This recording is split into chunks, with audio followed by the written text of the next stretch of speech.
आपको तनिक विचार नहीं आपने किया, आप सिर्फ अपने स्वार्थ के चक्कर में ऐसा कह रहे हैं। क्या आपको मालूम भी है मैंने जीवन खपा दिया, एक पुत्र का मुंह नहीं देखा। गुरुदेव की कृपा से मेरे घर में आज खुशियां आई हैं, आपसे देखा नहीं जा रहा है। आपने तनिक विचार नहीं किया, मेरे बारे में नहीं सोचा महाराज। मैं चला चलूंगा, मेरी सारी सेनाएं चली चलेंगी। ये छोटे से मेरे प्यारे प्यारे नन्हे मुन्ने बच्चे मेरे आंखों के तारे हैं, आप इन्हें मुझसे मत दूर करिए। बहुत समझाने लगे वशिष्ठ महाराज। वशिष्ठ जी कहने लगे, दशरथ जी आप राम और लक्ष्मण को इन्हें सौंप दीजिए। ये साधारण व्यक्ति नहीं है, ये आपके दोनों बेटों को शिक्षा देंगे, प्रशिक्षण देंगे, धनुर्विद्या सिखाएंगे और आपके बच्चे अच्छे बच्चे होकर के वहां से लौटेंगे, ज्ञानवान बुद्धिमान होकर के लौटेंगे। बहुत सारी बातों को समझाया महाराज। गुरुदेव वशिष्ठ जी ने उनके समझाने पर विश्वामित्र जी के साथ राम और लक्ष्मण को भेज दिए। कह रहे हैं गुरुदेव वशिष्ठ आगे आगे चल रहे हैं, पीछे पीछे राम और लक्ष्मण धनुष और बाण लिए चले जा रहे हैं। रास्ते में बहुत सी घटनाएं हुई।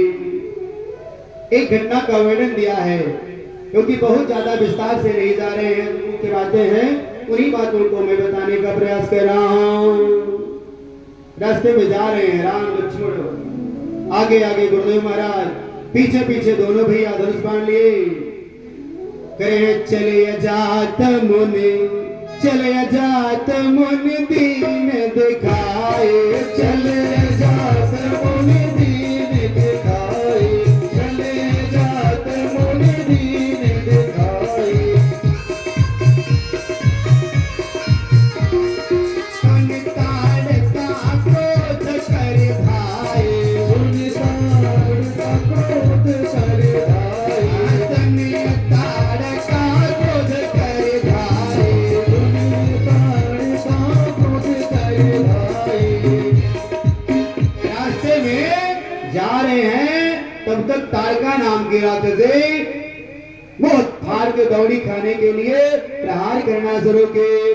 भगवान रामचंद्र जी अपने धीरे से एक बाण निकाला और धनुष पर चढ़ा करके एक ही बाण प्राण लेना, एक ही बाण प्राण लेना, एक ही बाण प्राण लेना, एक ही बाण प्राण लेना, देन जान निज से पद देना, देन जान से निज पद देना। एक ही बाण मारा महाराज श्री रामचंद्र जी ने, ताड़का स्वाहा हो गई।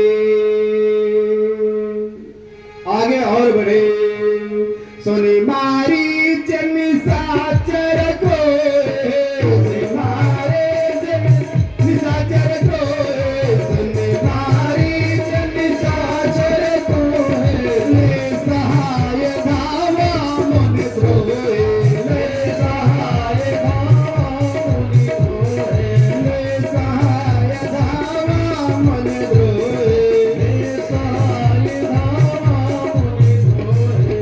अब जब मारीच ने सुना कि ताड़का मर गई, तो अपने सहायकों को लेकर के ऋषि मुनियों का सदैव विद्रोह करने वाला वह मारीच उन पर आक्रमण बोल दिया। अब पुनः भगवान रामचंद्र जी लक्ष्मण जी ने धनुष बाण उठाया और क्या किया, और बिनु पर बाण राम से ही मारा, बिनु पर राम से ही मारा, बिनु पर बाण राम से ही मारा, बिनु पर बाण राम से ही मारा। सत जो जन का सागर पारा, सत जो जन का,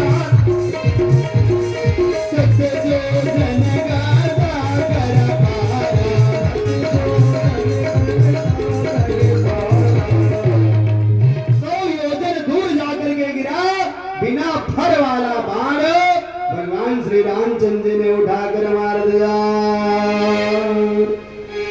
रे पावक सरस बाहो पुनि मारा, पावक सरस बाहो पुनि मारा, पावक सरस बाहो पुनि मारा, पावक सरस बाहो पुनि मारा, एनो जनि साचर कटक संघारा, एनो जनि साचर कटक संघारा, एनो जनि साचर कटक संघारा, एनो जनि साचर कटक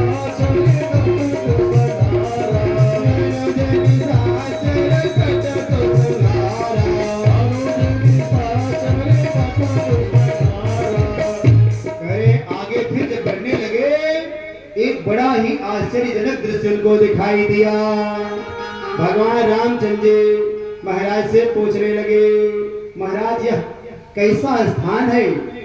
देखने में बड़ी शांति महसूस हो रही है, परंतु यहाँ पर पेड़ पौधे जितने भी दिखाई दे रहे हैं सभी सूखे हुए हैं, और यह कैसी पत्थर की शिला पड़ी हुई है। करे आश्रम में एक दिखी मगमाए, आश्रम में एक दिखी मगमाए, आश्रम में एक दिखी मगमाए, आश्रम में एक दिखी मगमाए, गगन में गजेव जंत तनाए, गगन में गजेव जंत तनाए।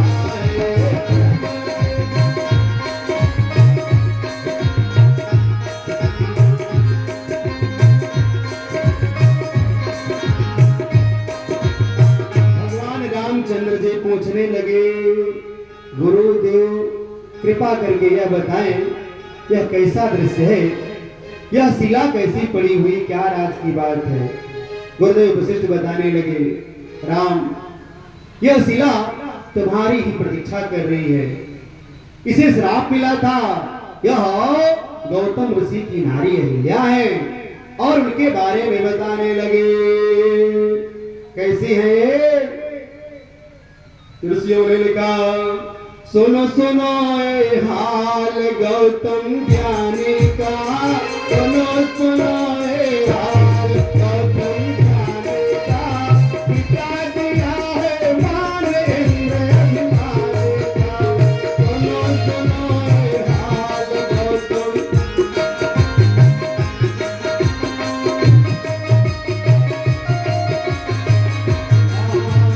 सुनो सुनो ए हाल गौतम ज्ञानी का,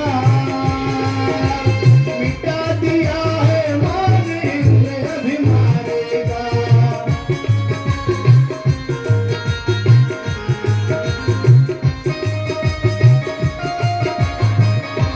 विश्वामित्र जी भगवान रामचंद्र को समझाते हुए कह रहे, बेटा गौतम ऋषि की थी नारी, ये क्या है?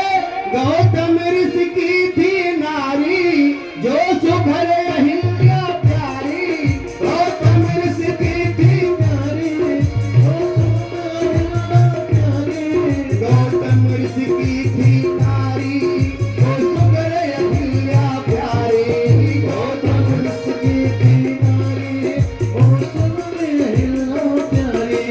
उसको छल करने की, उसको छल करने की इंद्र ने की तैयारी, इंद्र ने की तैयारी, काम नादानी का,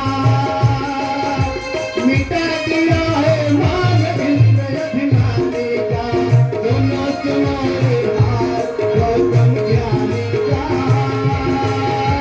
मिटा दिया है मान इंद्र अभिमानी का।